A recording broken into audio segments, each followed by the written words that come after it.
যেদিন তাম দুনিয়ার মানুষ নিশির শেষ ভাগে আল্লাহ তাআলাকে নিবেদিত প্রাণে কাইন্দা 3 নাম ধরে ডাকবে, তাম দুনিয়া আল্লাহর রহমতে ভরে যাবে। গাছে ফল হবে, জমিনে শস্য হবে, পানিতে মাছ হবে, আকাশ হতে মিঠা পানি বর্ষিবে, দুঃখ ধরে লেশ মাত্র আর থাকবে না। এই আখিরি জামানার বালাত্তা যদি বাঁচতে চান, কঠিন ব্যাধি থেকে যদি বাঁচতে চান, দুশ্মনের হাত হইতে যদি বাঁচতে চান, আল্লাহ তাআলার গজব হইতে যদি বাঁচতে চান, নিশির শেষ ভাগে সুখের শয্যা ছেড়ে প্রাণ ভরে আল্লাহকে ডাকেন, ইয়া আল্লাহ ইয়া রাহমান,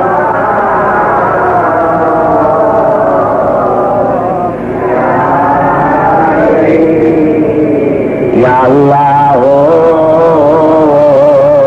ইয়া রাহমান।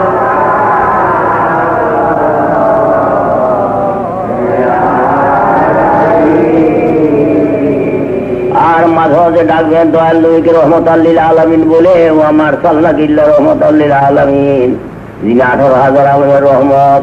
যে নবীকে আল্লাহ তাআলা সৃষ্টি না করলে কিছু সৃষ্টি করতেন না, লাউলা কালেমা খালাকুল্লাহ।